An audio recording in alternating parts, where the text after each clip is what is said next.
नमस्कार, जनवार्तामध्ये आपल्या सगळ्यांचं स्वागत। सर्वप्रथम पाहूया ठळक बातम्या।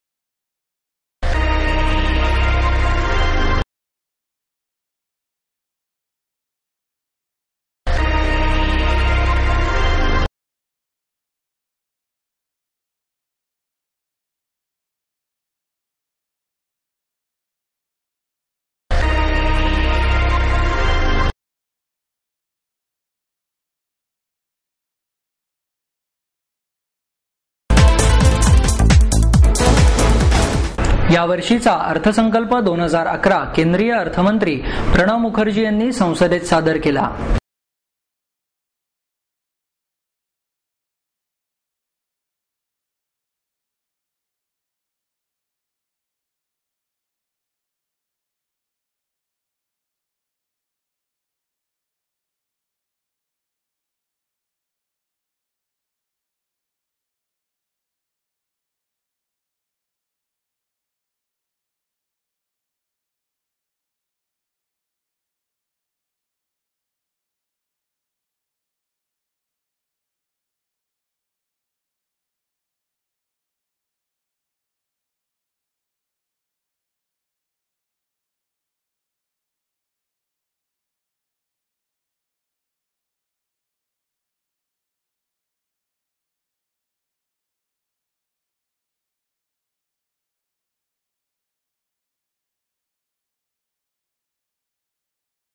असं सांगितलं की हे जे 2011-12चं बजेट आहे हे एक दिशा देणारं बजेट आहे आणि एक ह्याचं स्थित्यंतर कसं घडून आणायचं आहे पुढील दृष्टीने त्याचं त्यांनी जसं सांगितलेलं आहे।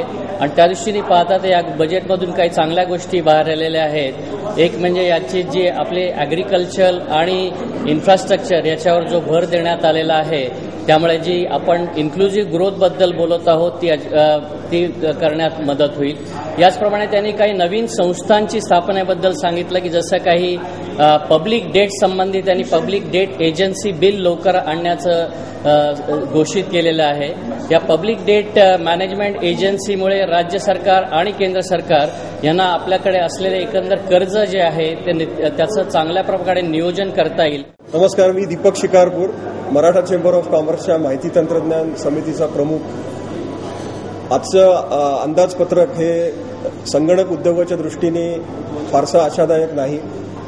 निर्यातदारांना या अर्थसंकल्पात फारशा सवलती मिळालेल्या नाहीत। सॉफ्टवेअर टेक्नॉलॉजी पार्क स्कीम, ज्यामुळे लघु आणि मध्यम उद्योग यांना इन्कम टॅक्स म्हणजे आयकरातून सवलत होती, ही सवलत आता काढून घेतली गेलेली आहे। शहराच्या मध्यवस्तीतून जाणाऱ्या हाय कपॅसिटी मास ट्रान्सपोर्टला 30 वर्षाच्या विलंबानंतर मान्यता देण्यात आली।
जुन्या इमारतींना आता जिवंतपणाचा दाखला लागणार आहे. सेना मनसेच्या विरोधानंतरही पालिकेच्या सभेत हा निर्णय घेण्यात आला.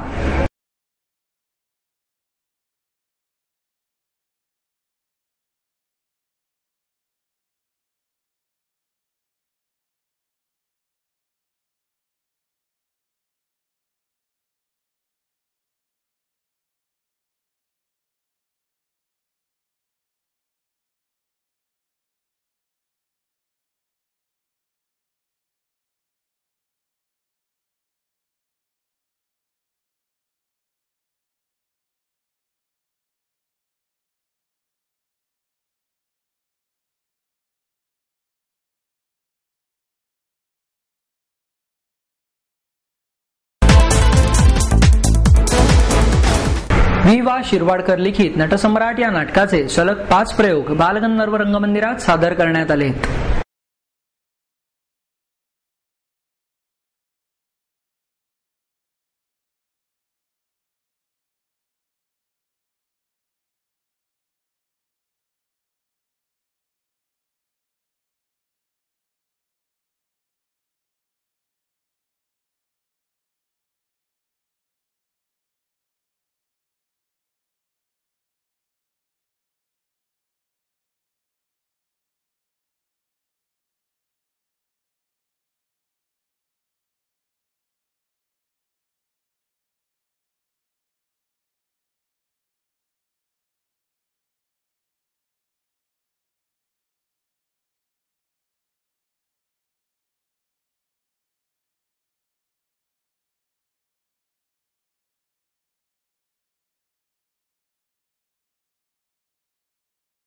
वास्तविक पाहता विवा शिरवाडकरांची जन्मशताब्दी वर्ष चालू होत आहे आणि ज्यांना मराठीचे शेक्सपियर म्हटलं जातं ते शिरवाडकर, त्यांची जन्मशताब्दी वर्ष आहे आणि नटसम्राट हे नाटक गेल्या 40 वर्षापासून रंगभूमीवर आहे. आजपर्यंत अनेक दिग्गज लोकांनी हे नाटक धनुष्य म्हणजे शिवधनुष्य पेललेलं आहे आणि हे करत असताना असं वाटून गेलं की 15 जुलै रोजी मी एका दिवशी 3 प्रयोग केले होते आणि 3 प्रयोग केल्यानंतर असं वाटलं की आपण अजून 2 प्रयोग म्हणजे 5 प्रयोग करू शकतो. माझ्या माहितीप्रमाणे यापूर्वी 5 प्रयोग प्रशांत दामलेंनी केलेले आहेत, पण ते 2 अंकी नाटकाचे केलेले आहेत आणि आपण करतोय ते नटसम्राट 3 अंकी नाटक आहे. आणि ह्या नाटकाचं सगळ्यात वैशिष्ट्य असं आहे की मुख्य पात्र म्हणजे आप्पा बेलवलकरचे एकूण संवाद हे 85% एकूण पात्रांच्या. तर हे असं अवघड नाटक करावं असं पहिल्यापासून वाटत होतं, केलं, रसिकांनी साथ दिली, सहकार्य केलं आणि सगळ्यांच्या अगदी म्हणजे त्यांचा वरदहस्त माझ्या डोक्यावर असल्यामुळे मी हे सगळं करू शकलोय. 10वीच्या परीक्षेला सुरुवात झाली आहे. यावर्षी तब्बल 16 लाख विद्यार्थी परीक्षा देणार आहेत.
कोंढवा खुर्दमधील मिठानगरमध्ये ग्लोबल हाईट सोसायटीत लागलेल्या आगीत 37 वाहने जळून खाक झाली आहेत. ही आग शॉर्ट सर्किटमुळे लागल्याची शक्यता वर्तवण्यात आली आहे.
खरं तर रात्री 2 वाजल्यापासून आम्ही जी चौकशी करतोय किंवा जे प्रथमदर्शनी आमच्या लक्षात आलं इथं MSEBनी शुक्रवार आणि शनिवारी इथल्या टाकीचं जे कनेक्शन होतं सार्वजनिक कनेक्शन बिल न भरल्यामुळे त्यांनी ते कनेक्शन कट केलं. कनेक्शन कट करताना MSEBनी जी काळजी घ्यायला पाहिजे होती, कनेक्शन कट केल्यानंतर आपण न्यूट्रल आणि फेस अशा वेगवेगळ्या त्याच्यावरती सोल्युशन टेप लावतो आणि नंतर आपण ते सोडतो. नाही ते एकतर डायरेक्ट वरनं जिथनं सप्लाय दिला तिथनं एक त्यांनी कट केलं पाहिजे होतं. यांनी मीटर बसल्या वायरी कट केल्या आणि वायरी कट केल्यानंतर कुठल्याही प्रकारचं त्याला टेप लावला नाही, वायरी मोकळ्याच ठेवल्या. रात्री 2 वाजता वायरला वायर शॉर्ट झाली, त्या शॉर्ट होऊन ठिणग्या पडल्या, त्यातनं आग पडली. आग पडून गाड्यांच्या सीटवरती पडली. पहिली गाडी पेटल्यानंतर बाकी सगळ्या 38 गाड्या या ठिकाणी जळलेल्या आहेत. 38 मोटरसायकली आहेत आणि जवळजवळ 3 रिक्षा आहेत आणि एक झायलो गाडी आहे. 25 ते 30 लाख रुपयाचं नुकसान या गोरगरीब जनतेचं या ठिकाणी झालेलं आहे आणि हे नुकसान करायला सर्वस्व जबाबदार MSEBची लोक आहेत. MSEBनी जे नॉब्स ठरलेले आहेत की एकतर वरनं मेन कनेक्शन तिथनं कट केलं पाहिजे की जेणेकरून सप्लाय तिथे येता कामा नये आणि जर तिथे मीटर बसलं कट केली तर त्यांनी टेप लावला पाहिजे होता. त्यांनी ते केलं नाही, निष्काळजीपणा केला आणि म्हणून ह्या गोरगरीब जनतेच्या गाड्या जळल्या, त्याला आग लागली, जीवितहानी झाली नाही. नदीकाठच्या शिवणे ते म्हात्रे पूल आणि संगमवाडी ते खराडी रस्त्याला स्थायी समितीने मान्यता दिली आहे.